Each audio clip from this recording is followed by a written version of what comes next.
Ready? Yeah. Hi, welcome to the Mind Sports Olympiad 2019. I'm Steve Rain, this is Ryan Young, and we're here watching the last 2 rounds of the Quoridor Olympiad. You can see we've got 2 tables going. We're going to be looking at the best 4 people still left in the event, going into match 5. It's Ryan's first time here, so this is the first time he's going to be here with you, so hopefully you make him feel welcome. And be gentle. Be gentle. If you'd like to tweet, he's got a Twitter handle that'll pop up on the screen. Please feel free to do so. Also, if you're watching through Facebook or YouTube or any of the live ways, you can comment down there and we will get back and answer your questions as quick as we can. Excellent. So who are some of the best competitors in previous years at Quoridor? Like, who was last year's winner, and do we still need to watch out for them? Last year's winner was Ankush. He was on table 1 last match. I don't know if he won because we didn't actually see the resolution of that match. We can see some of the players sitting down now. I believe on table 1, which is the table to the right, we've got Noah Concepcion Martinez in the bottom playing white, and I believe she's playing Andres Kusk. So Andres must have beaten Ankush. Andres Kusk is a 4-time overall World Mind Sports Olympiad winner. Right, okay. You can see them starting off now. So we're going to focus mainly on that match, and the other match we will have a look if and when it gets to it. So this is a sort of standard opening barrage. Both players moving to the middle.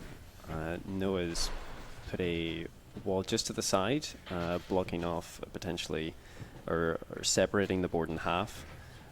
So essentially, does that block off or limit the paths to 2 instead of like a multitude? Like, what is the thinking behind that?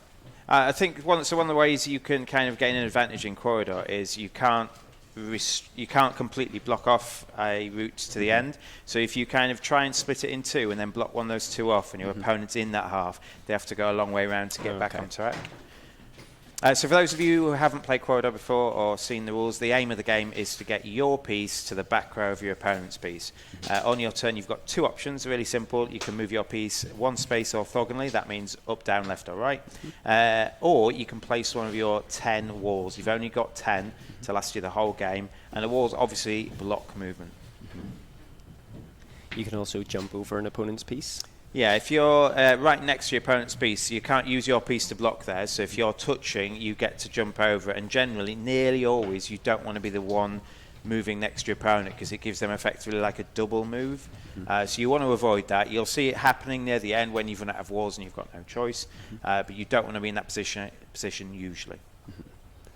So can you clearly delineate between, say, early, mid, and late game in Quoridor? So this early game part here, they're both moving to the center of the board and then locking off certain halves. How does that then maybe progress into the mid game where they're trying to bait each other into either side? I think what will happen is you'll see various points where it goes move, move, move, move, think. And you'll get that a lot as you go along. I mean, they made their first 4 moves really quickly and then they're stopping. They're thinking now. Andres did something slightly differently. Normally, it's white who places the first wall, but Andres didn't actually make that final move. He placed a wall first. I don't know whether he's trying to throw it off or trying something different, but he's doing that. One of the strategies you looked at was splitting the board in half. And you look at the difference in the 2 games, the one on the right with Andres and Noah, they're trying to split the board in half. And obviously, if Andres can do it in such a way so Noah has to go all the way back round to get to the end and he doesn't, then he benefits, or she benefits doing the same as well. You've mentioned before about each wall should effectively at its most add 4 extra movements to your opponent. Yeah, so so generally, I mean, the strategic walls, but if you're trying to play a wall nearer the end, you'll see this happening. Play a wall just to elongate the path the opponent needs to get to the end. If I'm here and I need to get to here, a wall played in the right way means I have to go 1, 2, 3, 4, 5 instead of 1. So we'll have 4 moves to the wall. We'll always do that, and there are ways to kind of counter it. It only does that if you can kind of play it up against something else. But obviously you want to be playing your walls near the end in the way that it elongates your opponent's path. But they can also play walls to stop you doing that as well. Okay.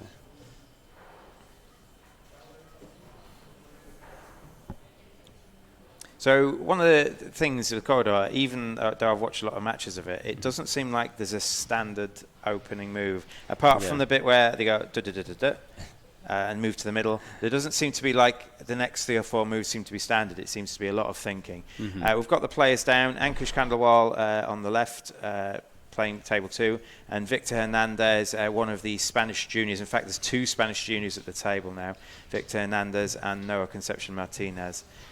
Both excellent. They do very well, given they're so young.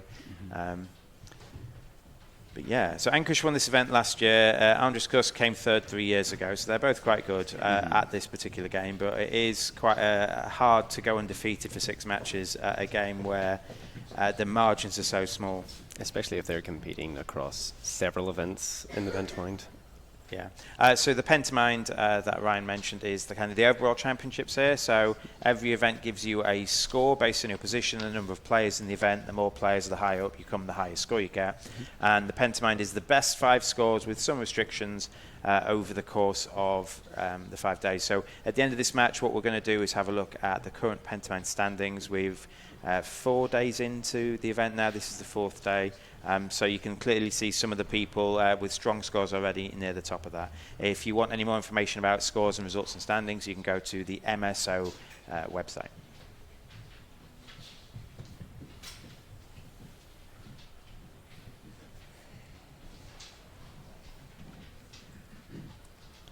So you can see our players there. We've got Noah on the left, Andres on the right, and behind Noah's Ankush. We can't quite see him, with Victor on the right on table 2. The players in every event are seeded, and Andres was seeded number 2, and Ankush was seeded number 1. And the way the seeds work is that you can't meet another seed until you're the last 2 undefeated people, in theory, if it goes well. So they both won the first 3. They then had to play each other, and it looks like, because Andres is still at table 1, that he won. But when we get the standings currently, we'll get them to you. Is the seeding based on their placement from the previous year's tournament? Yeah. It's based on previous results at the same game. So although Andres is an excellent player at lots of other things, he's done well at this particular event, so that gets him into one of the seeds. Oh, okay. They have like an ELO, so like a chess ranking or something. I think it's ELO ranking. Software for all the 2-player games and for some of the other games as well that we keep current track on. So obviously if you do well one year, in theory you'll be seeded, so you get like... it's potentially good for the players that they don't continue meet seed on the way to something else. They'll only do that if they keep winning, and they can't just keep getting beaten by seeds unless they start winning some games too.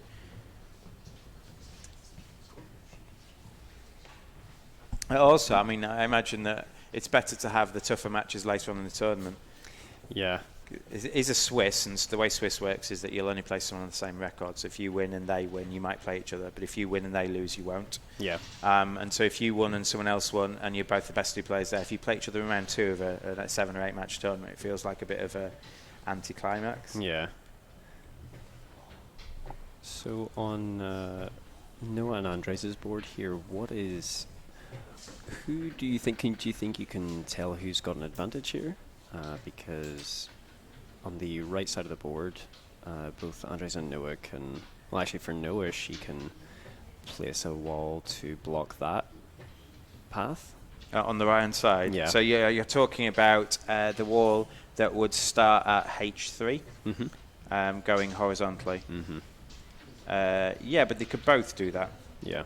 I think actually the person who wants to put it there is Andres, because Noah won't... If that's the only gap, so if that's the only gap to get from one end to the other, if the whole left of the board gets blocked off, I imagine Noah has further round to go. Oh, so Noah would be the one to block it off, I imagine. Yeah. But that would only happen if the left-hand side of the board gets blocked off. If Noah expends energy blocking off the left-hand side of the board, Andres can potentially block off the right-hand side of the board so that the left hand can't be blocked off. Okay, so you don't necessarily want to block off a half of the board too early. You want to leave yourself as many options as possible until, when you're entering the end game. Yeah, I generally don't think you want to give your opponent the chance to block off half a board, because if they can do it at the right time, they can kind of gain the advantage or something. And it's especially bad when it's to a point where both halves can be blocked off by the next person to play. Then I have the choice of which side I block off, and I'm obviously going to block off the side that's the best for me.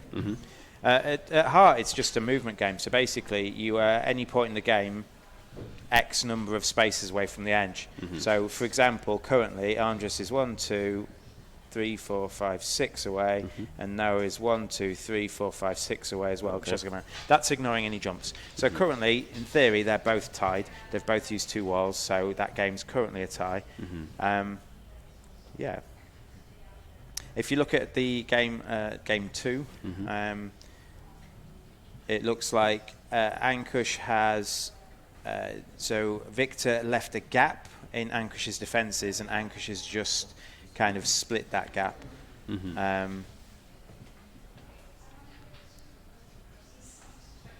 But yeah, so basically Ankush has got on the right hand side, it's got 2 gaps to try and stop Victor getting through. So I don't know how he'd be proposing to do that necessarily, but it's Victor's go, so we'll see what Victor does. Again, if you're just counting strict moves away from the end, I think they've both got 6 moves as well, haven't they? 1, 2, 3, 4. Yeah, they're both 6 away. So, in theory, the game's currently tied on both of them. And it's just about manoeuvring in such a way where you block off your opponent's quickest route and they don't block off yours. Yeah.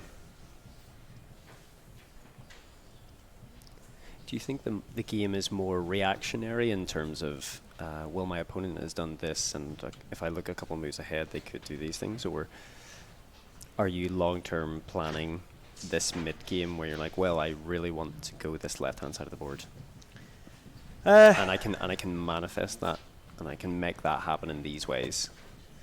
Oh, that's a good question. I generally think that I can't plan my next move until my opponent's done theirs. I can have an idea that if I do that, they can do me in by going here, but I don't think I'm beyond the point of thinking more than 2 moves ahead.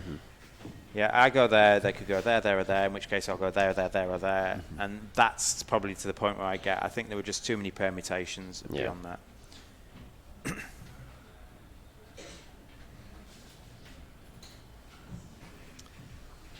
So if you notice what Noah's done on the, Andres has done on the right-hand side of the board, is he's placed a tile to almost block himself in. But he's blocked himself a way in that he has to move down, so Noah can't send him back at the moment. Okay. So one thing you're not allowed to do at any point in the game is cut off either pawn from either end space. So you think, oh, brilliant, Noah just has to block him in, but she can't. That's not a legal move. Yeah.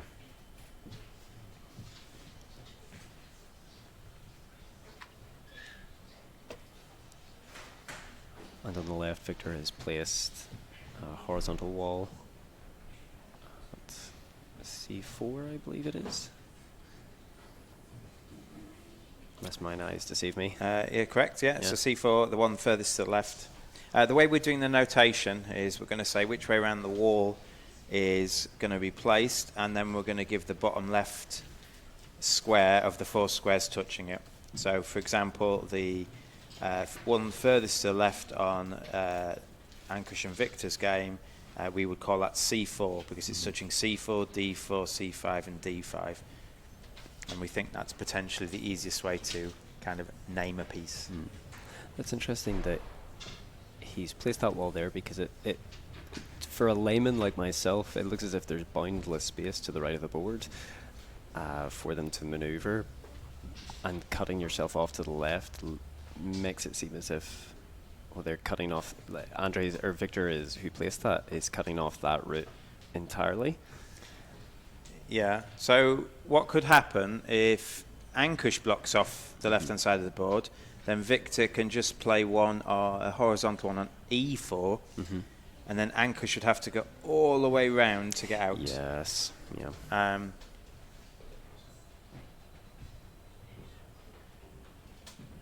So I imagine if Victor cuts off, it's not his turn though, it's Ankush's turn. You'll notice that the time's running out. So basically you see at the time they've got 12 minutes to start each match with, and there's a lot of thinking. In theory, if you didn't give them time, these matches would take beyond an hour. You can see they've maybe had 7 or 8 moves each, and they've used more than half the time. You can see on the left that Ankush has got 4 minutes left of his 12. But towards the end of the game, especially when a lot of the walls are out, it's just a numbers game. It just goes move, move, move, move, move, block, move, move, move, block, and then you're done. It's just to the point where can you get to like a slight head start going into that phase or not? If Victor does block off, if it was Victor's turn and he blocked off the left-hand side of the board by playing in A4, Ankush should probably play a vertical one on C3 to stop Victor sending him background. Yeah. But I don't think Ankush can I think if Victor blocks off the left-hand side of the board, I think it favours him. Yeah. So how does Ankush counter this? It's his move. Yeah, you could play a vertical one on A4, which would stop the cut. Ah, yes, yeah. And it would take at least 2 more pieces for Victor to do that.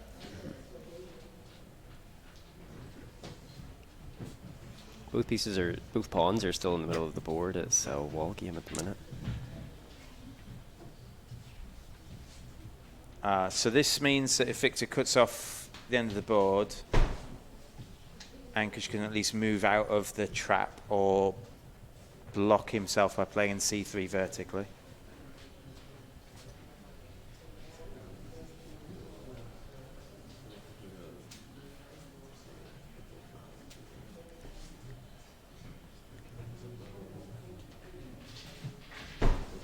The danger with Ankush moving out of the trap before it's blocked is that Victor gets a free jump.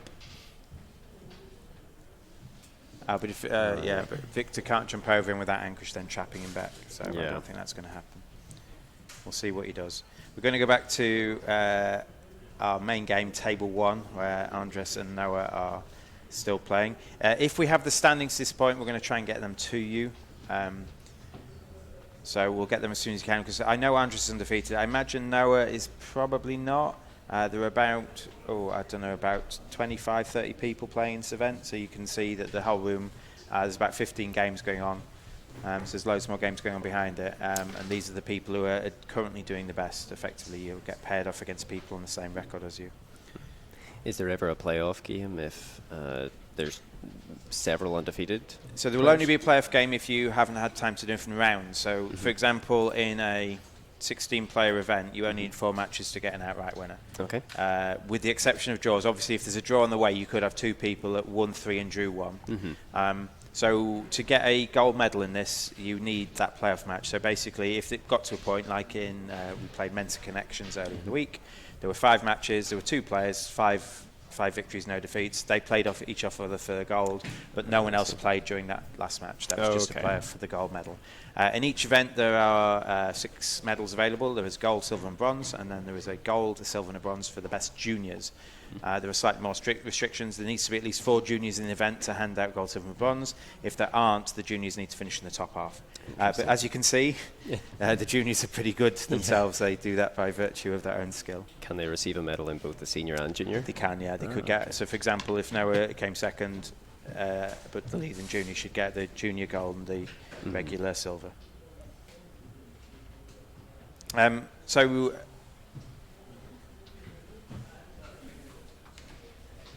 So we're going to have a look at the round 4 standings, so we can see exactly what the players are at the moment. I believe Andrew should be the only undefeated people. We're going to clarify that for you. We'll also have a look at see if there's some leading players that are on some of the matches slightly lower down that we haven't seen yet. And then at the end of this match, we'll get you the PentaMind standings for the overall. As you can see, Ankush Khandelwal was the PentaMind champion last year. He also won this event last year, although he's if Andrus goes undefeated, he's unlikely to win it this year. And Andrus Kusk has won the overall event 4 times. 4 times. How many times has Ankush?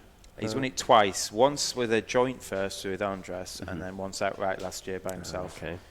It was a pretty convincing win last year, I believe.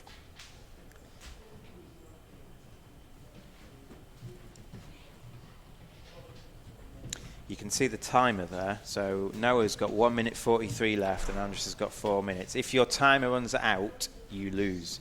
So at some point, you just have to get very quick move, quick move, quick move. And in theory, you can do that, but it gives your opponent a big of an edge. You just basically need to be at the point that way where it's all the walls are placed and it's just about moving.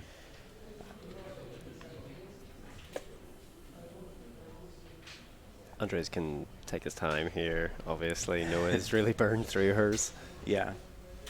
So we're just going to have a quick look at the standings, and then we'll get back to the match. You can see that Andres and Noah are both undefeated. They have 4 wins, so they're playing each other for the first player to be undefeated.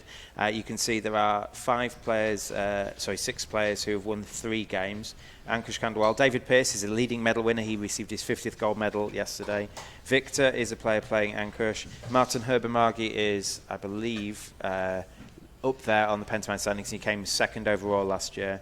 Alex Freeland, I'm afraid I haven't met Alex, but he's doing very well. And James Heppel, also a 2-time winner of the whole event, although he hasn't won the Quoridor event before. We're going to go back to a top-down view of the 2 tables where we finish these 2 matches off, and then we'll bring you the overall standings for all the events in a second. So we can see on the right side of the board that I believe Noah's probably blocked off the right-hand side. That's to stop Andres sending it back round. And we can see on the left-hand side, we can see that Victor has blocked off the left-hand side of the board. And Ankush has only got 1:12 left. Ankush is actually in a poor spot here because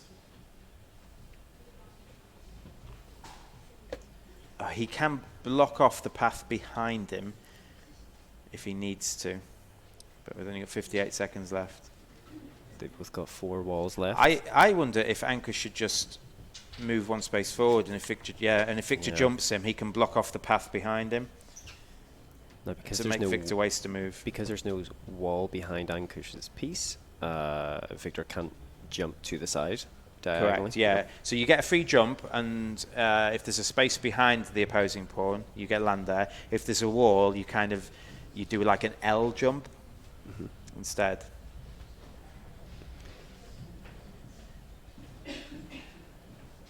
So is that 50 seconds left on Ankush's timer? Yeah. Yeah. I imagine it's going to get to a point where he's just got to go. He's a very, although he takes his time, he's a very competitive player. He's also fast when he needs to be.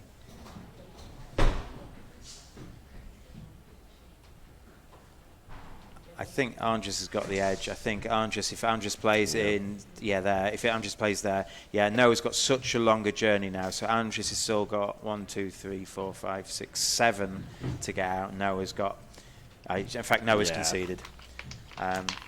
So well done, Andres. He's the only undefeated player at 5-0. We're just going to have a look at the end of the match between Victor and Ankush. So I imagine Ankush goes right here. I think he just has to start moving. Yeah. He's still got the scope to block off either the left-hand side path or the right-hand side path. He's just waiting for Victor to choose which one. He's got to be careful. Yes, he can still block off both, regardless of what Victor does, I think. So I think he's just got to start moving.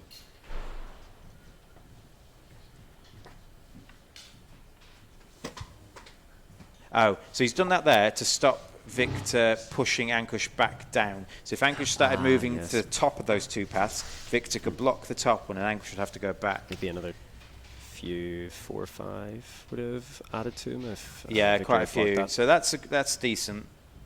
And then I imagine what you'll see Ankush doing is placing pieces straight up down the intersection between H and I, just to force himself straight up. Yeah. And keeping his last wall to block whichever path Victor goes down. He's only got 19 seconds left, though. This is going to be a fast close. So this is closer than I thought, actually. I think Ankush has still got a chance. Okay, so now it's a race. Victor has blocked off the right-hand side. And I think Victor's probably going to edge this.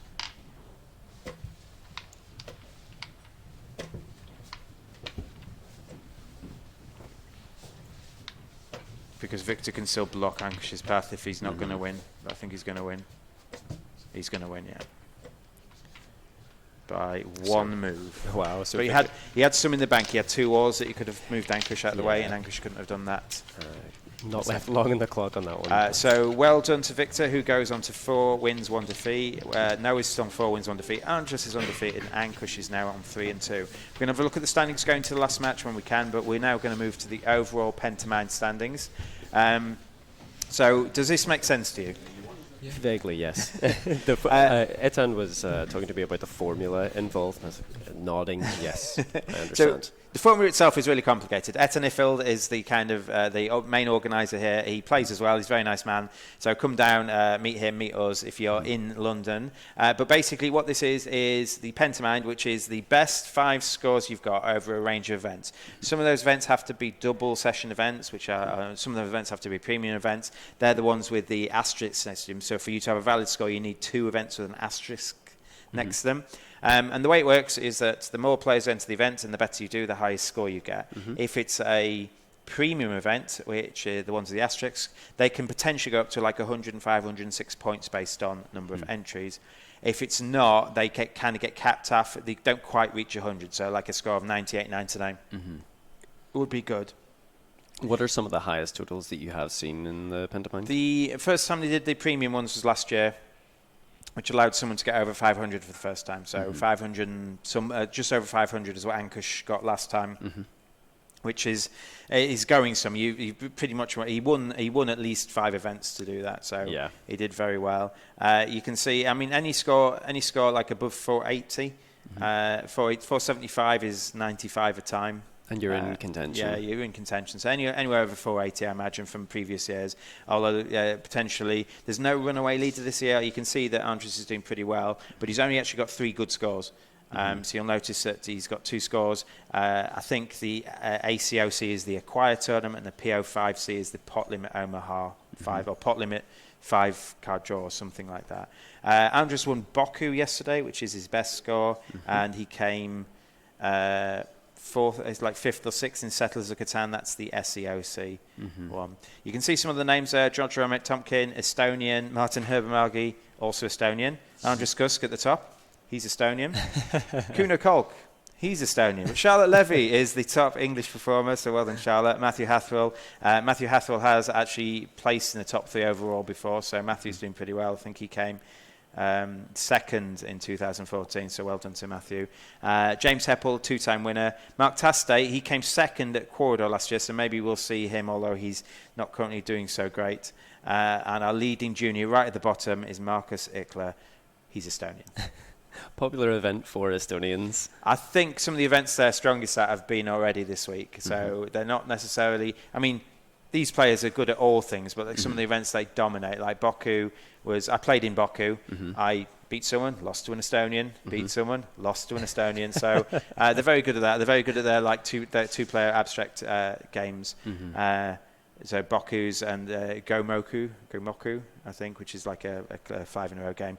There are over 70 events at the Mind Sports Olympiad. Yeah. So that's interesting that there's obviously a culture fostered in Estonia specifically for 2-player abstract games in which they're excelling at when they come to the Mind Sports Olympiad. Yeah, it's like counter placement games as well, not necessarily Abalone, which is another 2-player abstract. They're not so dominant as that. I think the French are dominant at that. But like, I think it's growing up in a culture. This is obviously, there's loads of games there, and obviously if the culture at your homeland is, you know, you focus on these types of games, whatever. I think some of them were learning Liar's Dice for the first time so they could come and play in last night's tournament, because the way the schedule works this year, they were able to play in that instead of something they would have played in differently in different years. Yeah. We were talking a little bit about this before, and the idea that there's certain games that are have more of an audience for them in their home countries. So in Estonia, it's 2-player abstract games, and you would say Go in Korea, China, and Japan a lot more. It's interesting thing because there is a Korean contingent that attends the MSO. So there's a very big Korean contingent. Yeah, swarm, and they're all quite young as well. So loads of Korean juniors come for. I think they usually leave towards the end of the week. They don't stay for the whole week, but they stay and play lots of events. A lot of them are in Quoridor at the moment. Yeah, it's interesting seeing. So in the shall we say the physical Olympics, the physical sport Olympics, you'll see, say, the Americans will be great at the track and field, and not so great in other aspects. And it's interesting to see that in the Mind Sports Olympiad as well. It's pretty cool. Yeah, the Estonians don't really enter the heavy Euro games, neither do the Koreans or the Spanish. The heavy Euro games are. There's some people coming from the Netherlands and Italy and America and England, I think. So if you look at the heavy Euro games, you'll see a completely different mix of ethnicities. on nationalities. So yeah. Excellent. You're absolutely right. Yeah, I mean, it depends what you like, and obviously, if you and you've only got time for so many games, haven't you? So you and your friends, you like your kind of story-driven games personally, don't you? And I assume a lot of your guys might like their miniatures and tabletop war games as well. Yeah, so I work at ontabletop.com, which is primarily we do miniature wargaming, so 40k, Age of Sigmar, and a lot of other Wild West Exodus. Used to be called Beasts of War? Formerly Beasts of War. We've been doing a bit of rebranding, so we see a lot of miniature war games, and we have a members area for people to come in and bring their armies. So we see a lot of miniature war games, but there's also a few of the staff that love their Euro games as well. I think they're the best. I like two-player abstracts, I do, but I often find that I'm a much more social gamer. And yes, so to play two-player gamers socially, in a group, like especially in a gaming night, it feels like you're just being antisocial playing a two-player game, even though you're there to socialise. So I find it much harder to play two-player games, apart from when you're like waiting for people to get there. Yeah. I can usually convince a few of my friends to play the ancient historical board games that I want to play sometimes. So Mancala and Go. Oh, the skill level in those is insane, I think. Yeah. Go especially. So we're looking down at the last match here. I imagine we've got Andres Kusk is playing one of the people who's lost once. We are going to be fighting for some medals, obviously some PentaMind points, which I think Ankush and Andres will be. And that you can see in the shot there is James Heppel. He has won the PentaMind twice and often places fairly highly. He's not doing so well this year, but I believe he is in the top 10. We've got Noah Martinez, just lost the last match against Andres there on the right, and a new gentleman who's here for the first time today, I believe. Yeah, we met him earlier on. This might be Alex, who had won 3 of his games. That will be Alex, I imagine, because I didn't recognize. He was the only one I didn't recognize. So this is Alex. So good luck at Alex. He's looking very confused there on the screen. So. Good luck to him playing Andres Kusk. This is a chance for medals. So the way the medals will work, it will the person, if anyone goes undefeated, they will get the gold, and then the silver and bronze will go to the next people down, and it will go on some various tiebreaks. One of the tiebreaks is the Buchholz method, which effectively compares the strength of your opponents. So the first tiebreak is this: have you played each other? So if we tied on 4 wins and 1, because we're both very good at games. We're brilliant. Yeah. If we tied on 4-1 and we played each other and you beat me, you'd break that tie. But if we tied 4-1 and we didn't play each other during the event, we'd look at the strength of the opposition we played during the event. I see. And we'd look at how many games they won between them. So all my opponents, how many games they won, not including the games they played against me and stuff like that. And the same with yours. Yeah. And whoever's opponents won the most games had a tougher draw, so did better to get to 4-1. Yeah. And they would win the tie. So you're looking at, I imagine that... if Andres is guaranteed a medal, whatever happens, I believe. And I imagine the other medalists will come from some of the other ones. Without seeing the exact figures of the current tiebreaks, it'd be hard to place them. But basically, to have a chance, these players need to win the last match. It's interesting. It's James Heppel on the top left there. Yeah. It's interesting looking at the PentaMind standings from the last few years. It's been dominated by James Heppel, Andres Kusk, and Ankush Kadewald. How much of a stranglehold do they have on the overall PentaMind championships, or is there hope for? There's always hope every year. There's definitely hope for other people. I mean, David Pearce, he's potentially not. He doesn't maybe practice as much as he thinks he needs to do it. But David Pearce is always in there. He's won the most medals ever. You've got Martin Hobermagi. He's very good. He actually lost to Baku, which he shouldn't have done because he's excellent Baku player. He actually lost to Andres in Baku. He was very annoyed at himself, I think, because he is favoured there. But he's got some events that he just crushes. So he's always got those bankers. So Martin Hobermagi came second last year. He might not play enough of like the double session events to qualify for sometimes, so maybe he's not as good at those. A lot of the events he crushes are just one session events, so you need to be able to do that. James is probably a slightly better all-round player. He's potentially slightly better at some of the tile-laying games and the Euro games. Andres is not a bad player, but he probably doesn't dedicate the time in. But anyone else, I mean, there's Mac Dixon. He's a very good Eurogamer, but he runs a lot of events, so he finds himself maybe not playing in the events he needs to play in to do well. Matthew Hathwell, again, same thing. He arbits, and they do a very good job when they do it, but it must take some concentration away from playing the events themselves. Yeah. But the 4 players we've mentioned already, Andres, James, Martin and Ankush, come with the intention to win the PentaMind. Going into this match then, we are about to start. They're looking for the arbiter to announce starting, but we're just going to briefly look at the standings going into this match so we can have a look at how we get the medals. So Andres is undefeated at 5 wins, and then we can see that 3 of the next 4 have got 4 wins. So I imagine the medalists will come from those top 5 players. You've got Andres playing Alex Freeland. Well done, Alex. You can see that he's only lost 1 game so far. We don't know who there's 2. We've got James Heppel. He's playing Noah. I imagine the winner of that will get a medal and the loser might not. And then Victor Luis Hernandez has been paired down. Paired down means where you're playing someone who's not doing as well as you. And if he can win, he's probably going to get a medal. So I imagine anyone who can finish on 5 will get one. The easy solution would be for Andres to win, a winner of James and Noah, and if Victor can win, there are 3 medals to be coming from there. Slightly weirder things happen if Alex wins and Victor loses, or Alex wins and Victor wins. Weird things are going to happen. Yes, because Alex is against Andres. Andres is against Alex, and so if Alex wins, he might even be able to win the goal because he will have got a good tiebreak against Andres.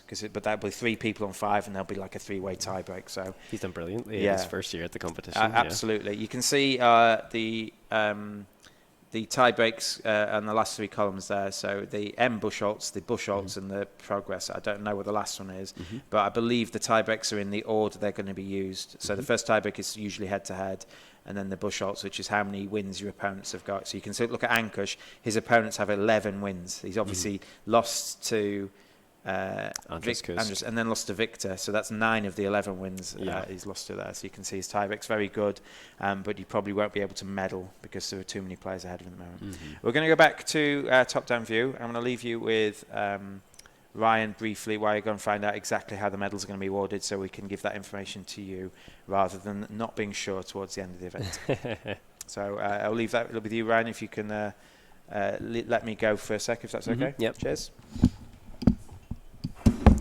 Okay, so some off-the-wall commentary from an absolute OG at Quoridor.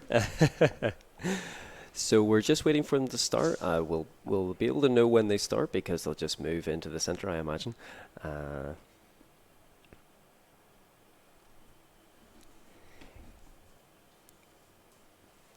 So do leave us a comment on Facebook and Twitter, and you can see my Twitter handle at @LaterGrian, or you can hashtag MSO or hashtag MindSportsOlympiad if you want to get involved. We'll be looking at that periodically, or if you want to comment on Facebook, we'll see if we can get some comments from you, and we'll answer down below. Now Noah has done a very interesting thing. So she didn't move, and from the blogs I've looked at in terms of Quoridor strategies, she's done what I think is called the Shadler opening, where she hasn't moved and she's placed a wall right next to her, dividing the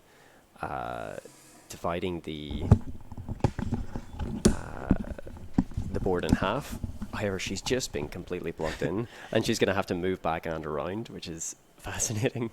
So I've seen James do this. He did this against Ankush as well. Ankush ended up beating him. But he did this against Ankush, where he expends a lot of his starting time to just kind of throw them back a bit. It does not seem to be what anyone else does. Yes, that's the first time I've seen it. Do you think it's a case of short-term gain, or just to unsettle whatever plan your opponent might have had? I think that's just James doing his own thing. He's a very clever man, and I think sometimes he just goes, let's try this and see what happens. So I think that's a nice approach to come to the Mind Sports Olympiad. Let's just experiment. Yeah, he's not seeded very high at this particular event, so it's not an event he's super strong at, so maybe he's just trying it out. I think he's entering it because, again, he wants to win the event. Maybe there's nothing else on, but it's an event that attracts a lot of people, so if he happens to do well, which he's doing fairly well, he'll get a decent score.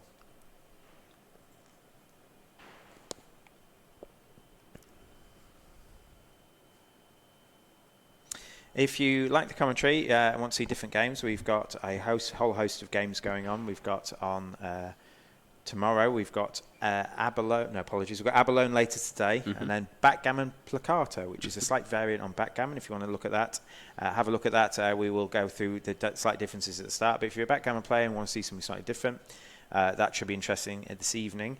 And then we've got a whole day tomorrow. We've got Twixt in the morning, which is like you're trying to connect your sides of the boards as opposed to the opponents. We've got Entropy. It's probably my favourite two-player abstract game. We had a quick game earlier of both of those. I experienced why it's your favourite. You're very, very good at it. It is a fascinating game, though. You did beat me at Twixt. And we've got a regular backgammon session tomorrow evening. Friday's off, Saturday's off, and then we're back on Sunday, Monday for some slightly more Euro game feel to things, back with Chris Fung. When you make your way back to Northern Ireland. Indeed, yeah. I'm super stoked to see Azul being played. I'll be watching the live stream of that.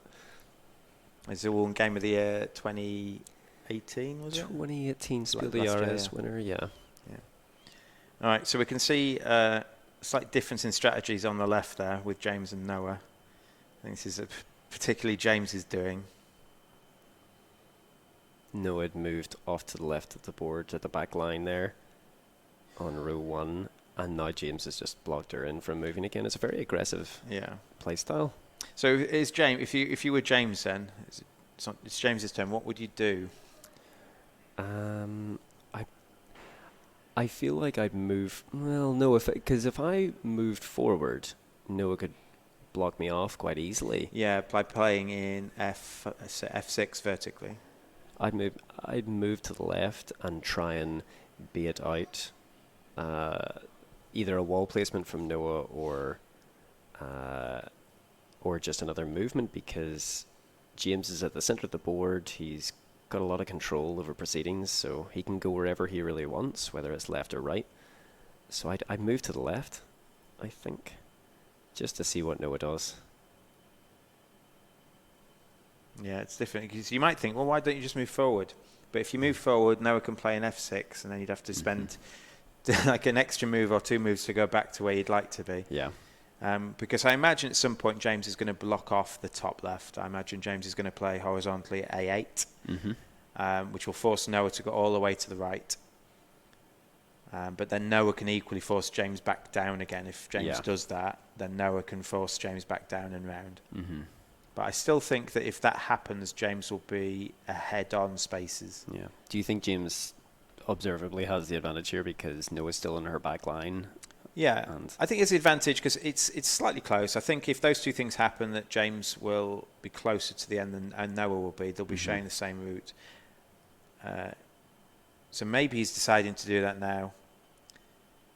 But the danger is that Noah could block off the right side and leave that little gap near F6. Yes. As the only way between the two sections. At that point, it's one path on the left of the board. Does it not still advantage James because he's further to the center, or he's further to her back line? Yeah, you're always counting how many spaces you have from the back line, I think. So currently, Noah is like not just more, but way more, because she's got to go left 2 and then down. Yeah. Whereas James has to go right 1 and up. So I think James is like 2 or 3 squares ahead at the moment. Yeah, and they're equal on walls as well. Yeah. So I like that move from James. It was non-committal, effectively. Yeah. Okay, so she's going to potentially force him back down. So if they do block off those two spaces in A8 and F6, then it's back to being about equal.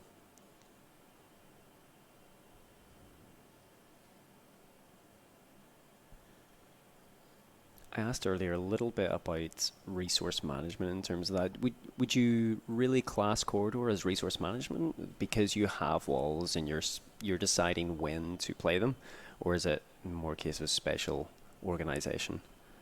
It's a bit of both. I think resource management, you don't want to overcommit walls. You don't want to overcommit to a strategy because then your opponent can, well, do you in. If you spend like 3 walls to block all of section and they can spend 1 wall to stop you doing that. Yeah.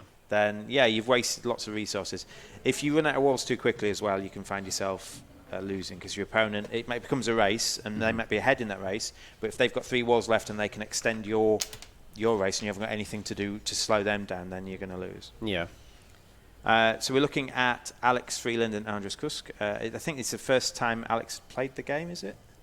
I think it's the first time he's played it at the Mind Sports At the Mind Olympiad. Sports, I think with 4 wins, I think he's probably had a little bit of practice. Oh, he did before. know. He did know. He said Quoridor was the only game he knew today, so he thought he'd come Yeah. down and try it. But yeah, it's nice to see him here. It's nice to see him doing so well. Yeah, yeah. And it'd be great if he can medal on his first outing here. Absolutely, it would really throw a spanner in the works, and it's nice to see an underdog come from the outside.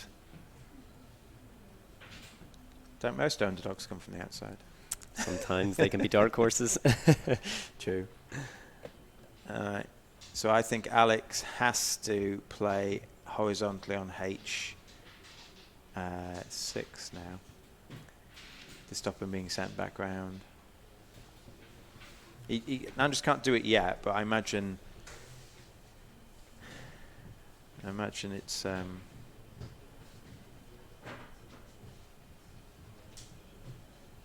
I wonder if he plays. Yeah, he's done that. Maybe that was slightly too early. Maybe he should have played vertically on H4 first. Okay.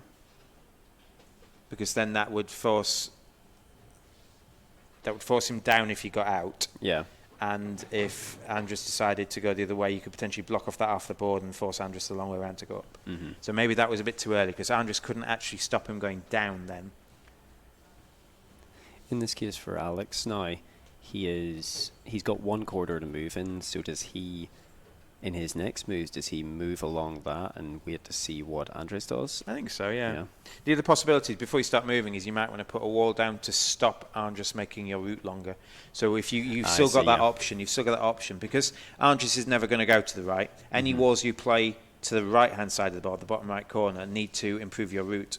So I think at some point you should potentially play a wall vertically at H4 so that you've just got a straight road down. And then potentially if you get another go and Andres doesn't block you, say he's doing that. So Andres is potentially going to do a whole row of them going across the bottom here to send you the long way around. So what you should potentially do now is to play a vertical one at F1 to stop Andres cutting you off that way. Yeah. But yeah, I think it's advantage Andres here. Yeah. I think currently on squares to the end. Yeah, he's middle of the board. There's still that huge portion of the board. Alex hasn't got the option to send him a different way. Andres has to go left because you can't block someone getting to the back line. Yeah. Alex does have more than half of his walls available still. Yeah. I imagine he'll use one now. He can't let Andres just send him further and further down the bottom. Yeah. So currently Andres is 7 away and Alex is 4, 8, 9, 10, 11, 12 away. So Andres has got a 5 square lead. And we were talking earlier about every wall you put down, the best you can possibly do usually is to add a wall to move 4 extra spaces. So like if Andres isn't making another wall down the bottom, he's only actually adding 2 spaces on. Yeah. Because you're just trying to get to the bottom line. You don't need to get specific places in the bottom line. So I think Andres just continues down the bottom. What do you think Alex is, apart from the defensive move in F1 you were saying, for Alex, what do you think he does to block Andres going forward? He's just trying to extend the route, I think. And that does extend it by 2 squares. He's playing very fast. You'll notice that he's used less than 4 minutes.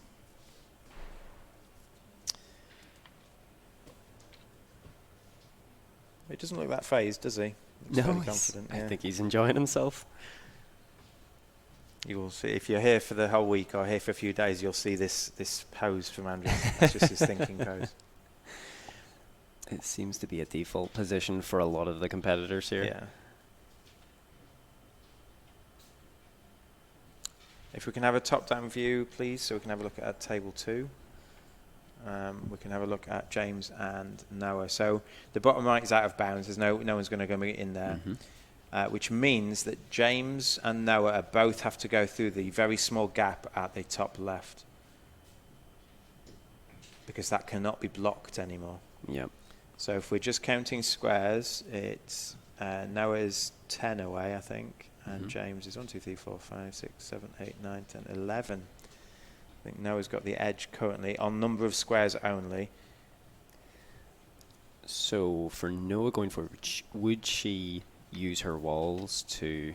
She's obviously baiting out a bit of the movement here, but does she use her walls to block James into that centre portion of the board, maybe forcing him to go backwards again, or is that even possible? Yeah, she can start, because James currently can't put a wall in front of Noah to send her back around or waste a few spaces. If Noah placed one horizontally on D3, that would block James, and James would have to spend potentially... she's waiting, I think. She's waiting till he commits. But if they just race, she's ahead in the race, I believe. Yeah. Because James has to go 3 along and 7 up, and Noah just has to go 8 down. So James has to do something to get out of this. Noah's a very good player. I believe she won Blockers earlier in the week. Right. She's done very well. She did very well last year. Not quite the leading junior, but she was up there. And then this year she's been winning a lot more golds and silvers than I saw last time. Do you think she's going to break in years to come? Do you think with practice she could break into the top leaders of the PentaMind? I think she still comes, If she keeps working at it, keeps progressing how she is. Of course she can. She's. I don't know whether she plays any of the Euro games. Because you need to win the PentaMind, you need scores across several events, and so within several different categories. Yeah, Settlers of Catan, Carcassonne might be one she can do. I think she. But Paco Garcia de la Banda, who commentated with me last year, he brings a lot of these kids from the Canary Islands, I believe they come from Spain. He'd never learnt Carcassonne until last year, where we had to commentate on it. So he loved it. He thought it was great. So James has placed a wall to extend Noah's route by only one, but potentially if he can place another one adjacent to that, he can potentially stop Noah sending in the wrong way and extend it by another 4 or 3. Indeed, it looks as if it might block where Noah can essentially block James, so she can't extend that wall.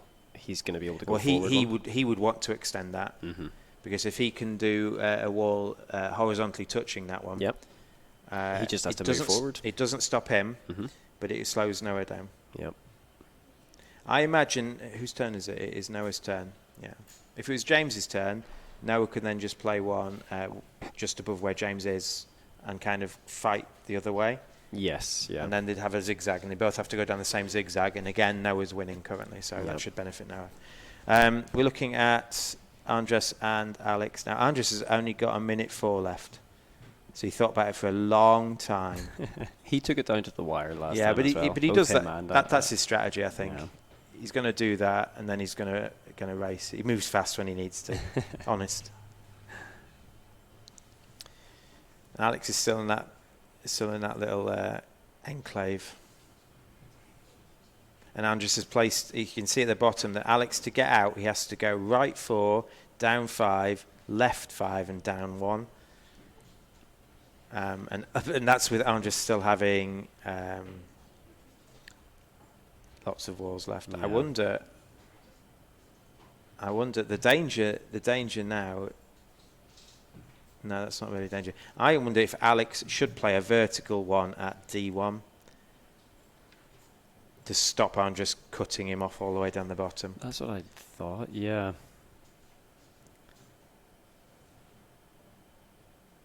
But then that makes it easier for Andres to get off straight to the left. Yeah, I mean, I don't know why. I mean, Andres is going to start moving soon, I imagine. And also, Andres isn't going to use all his walls. He needs to use his walls to save yourself some space when your opponent's using their walls to block you off. So when you start racing, I think Alex is going to be thinking for a bit anyway. So we're looking at James and Noah. And Noah's placed one right in front of James. And so this is that's slightly better than placing it one to the right, because now if it's James' turn, he can't move. Because if he moves one to the right, Noah blocks him.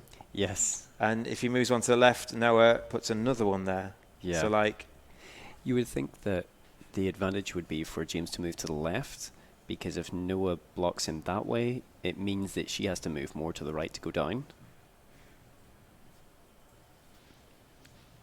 Yes.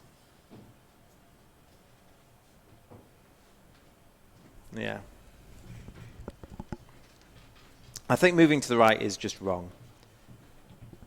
So I think moving to the right is just wrong because Noah can then just place a vertical one on e4, and then he's like 3 moves worse off.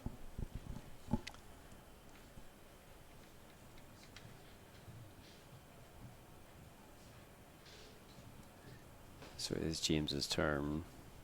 Yeah. I imagine he's either going to move left or place a wall. I think he's more likely to place a wall. And this wall could be to hinder Noah / improve himself, so...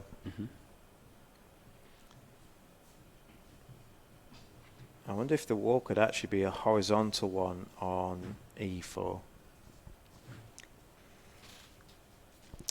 Which would stop Noah blocking him off to the right and would shorten the gap Noah has to get through. But that's probably not that good. You probably want the gap Noah to get through, to get from top to bottom, to be longer. Or that you want the gap to be the furthest to the right it can be.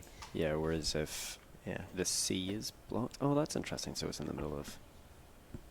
Yeah. And then Noah's got the similar sort of choice. Does she go left or right? And whichever way she goes, he can try and block it. Yeah. Okay, so... Yeah, so... I think Alex has got even further to go now. He hasn't...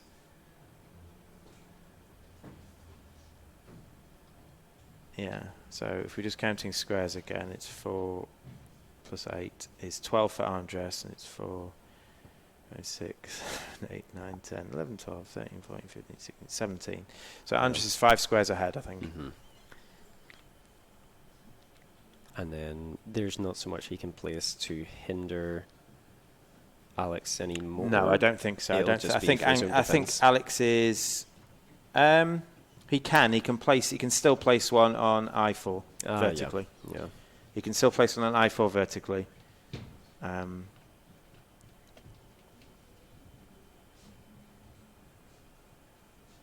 So, yeah. So the issue is Alex wants to keep as many of his walls left to block Andres' remaining path.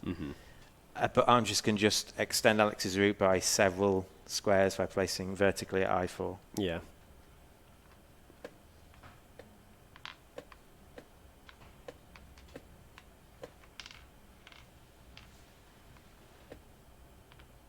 Oh, he's not going to do that. Oh, he could. No, he can. He doesn't have to do it yet. Yep. He can wait until Alex moves. Well, he can block F4 vertically. So it was just a matter of time before Alex started moving out of there. But you can see the way these games work. You think people are going to run out of time. Andres had a minute left a bit ago. He's got 32 seconds left, but you can see he's got a straight path to the edge, and Alex only has 3 walls left.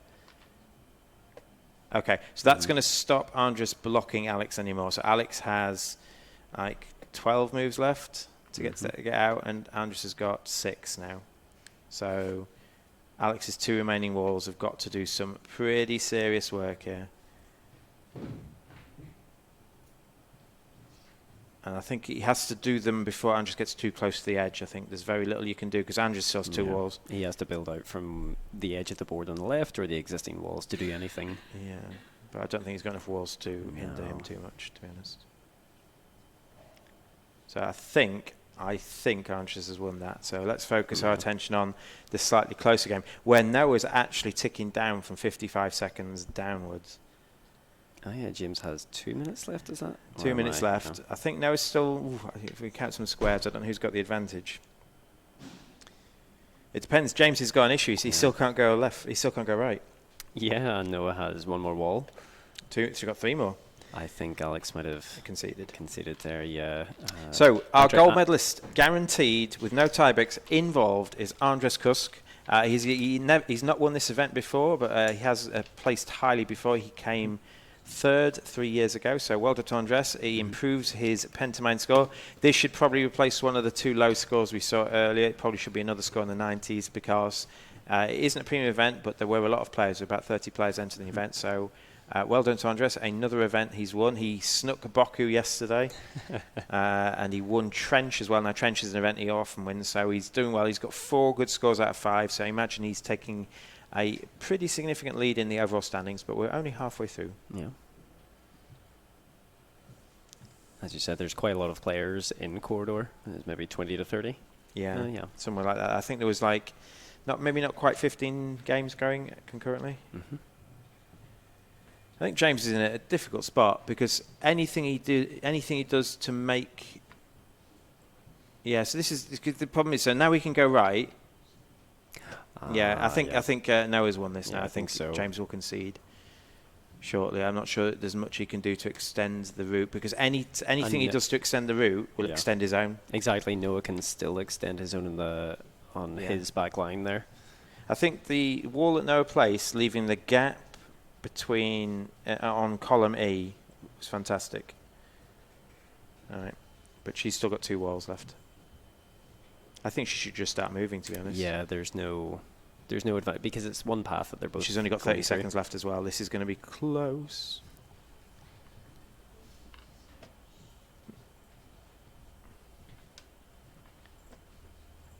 All right. Well, James is definitely going to start moving. He's got 1 wall left, I believe. I think he's playing with it in his hand. This could go down to time, you know. I'm not seeing it. James is on 30 seconds. Yeah, 20, 28, 27, 26. He's just going to move. Just move. Yeah. I mean, what are you doing? He's either moving or counting. Oh, that adds 1 to Noah without adding 1 to James. This could come to a jump, you know.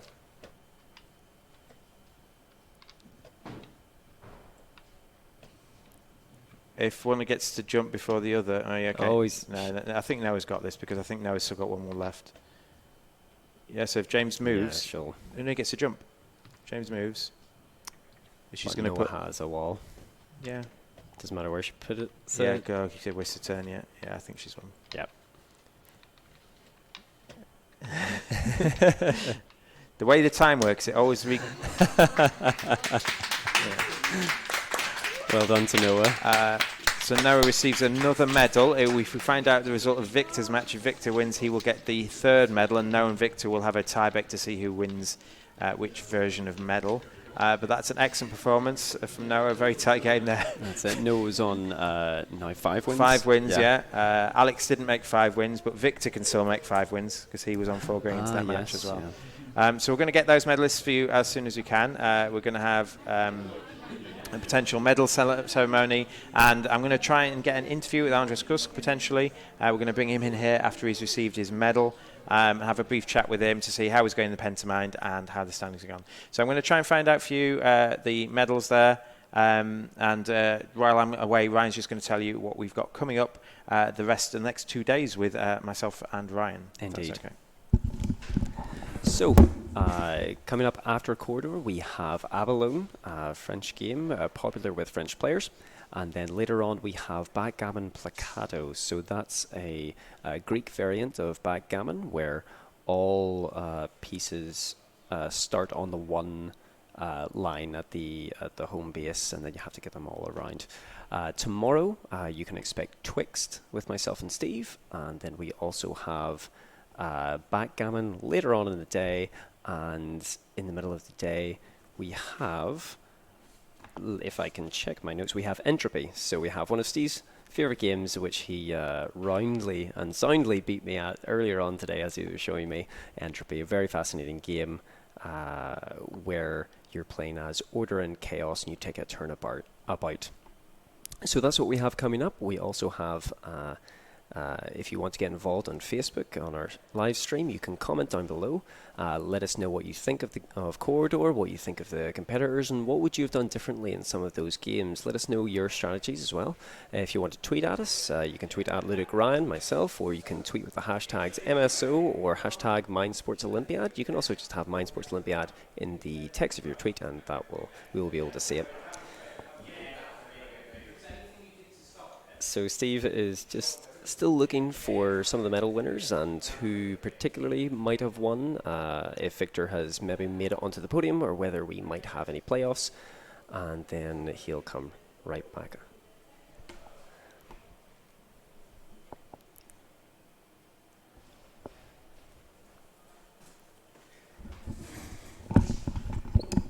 I'm back. I can just confirm to you that there are 3 medalists. Victor won his last match, but it didn't give him a good enough tiebreak to beat Noah into second. So Andrus Kusk won. We're going to have a brief chat with him in a sec. With 6 wins out of 6. Noah Concepcion Martinez won with 5 wins out of 6. You saw that last match here where she just beat James Heppel. Just had a quick chat with James, and he said that move where she played it in front, leaving him one space to the right, was an excellent move, because he couldn't move right, he couldn't move left, and he just ran out of walls. So that was great from Noah, so well done Noah. And Victor won his last match when he got paired down, so he went 5-1, but his tiebreaks were slightly worse, so he gets the bronze. So in a second, Andrus Kusk is going to come in. We're going to have a brief chat with him, talk about how well he played today, how well he's doing the PentaMind, and any aspirations he's got for future events. And then we're going to leave you, and obviously Ryan has filled you in with what we've got coming up, so that would be nice to see you. We also have the final standings, should have been sent to our man behind the screen, so they're going to pass those on to us in a sec, and we can have a look at those too.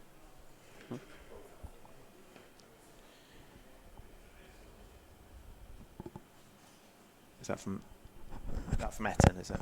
Okay. We're going to get Andrus in when he's gone. He just nipped to the loo. Would you be able to see if he's outside, and I'll have a chat with him? Yes.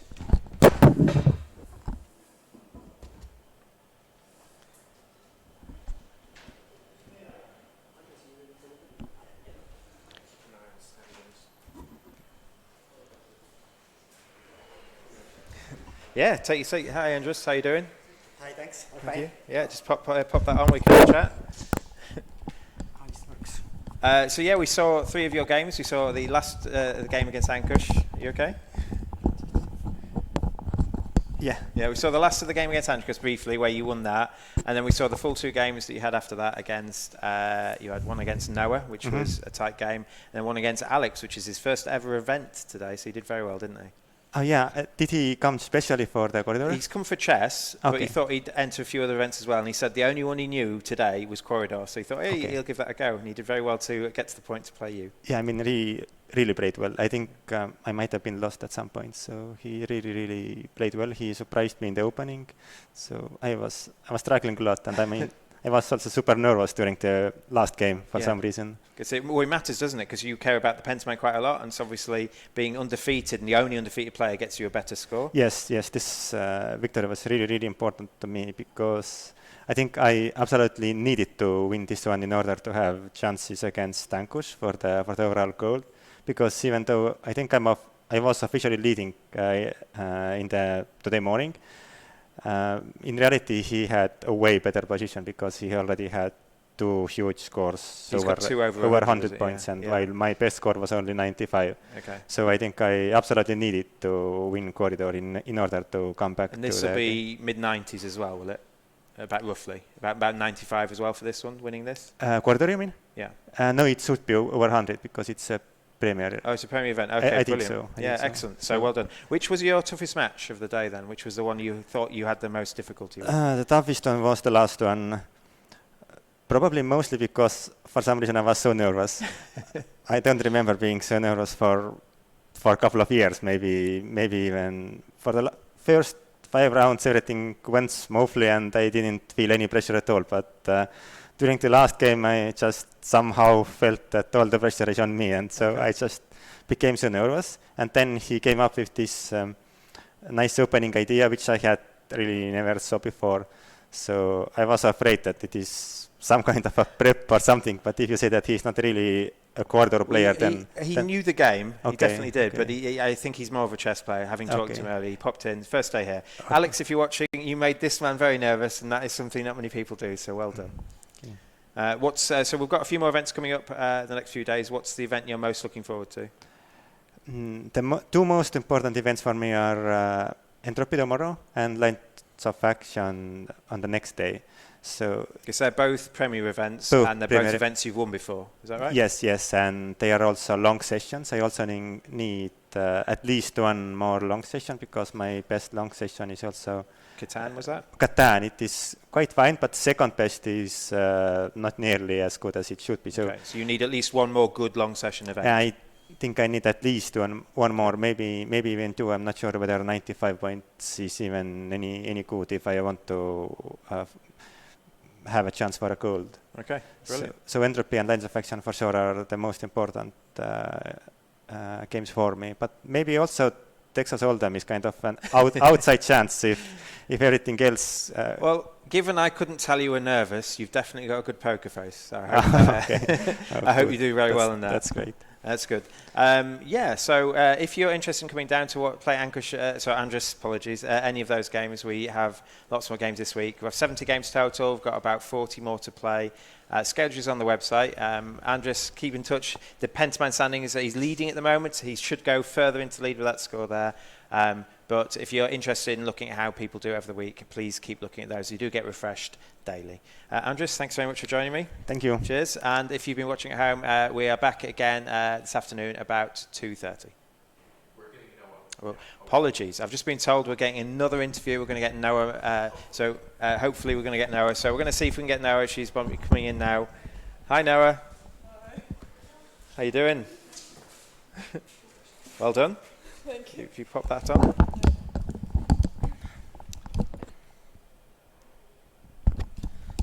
So well done, second place, another silver medal. How do you feel? I feel really good. I'm still nervous, but I just feel really good. Okay, which was your toughest match then? Because you played lots of close matches. They won against James at the end. You had 2 seconds or 3 seconds left? Yeah, 2 seconds left. Yeah. So was that the closest match you had or the best match? Yeah, I think so. That's excellent, excellent. Is this the best you've done then at the Mind Sports Olympiad this year? Because you won Blockers as well and you've won some other events? Blockers. And that's my second best game now. What, Quoridor? Yeah. Oh, excellent, well done, yeah. And you only lost to Andres in the Yeah, end, I didn't you? only. And that was a close game too, so Yeah. that's fantastic. You're here the whole week? Yeah. And which events are you looking forward to coming up then?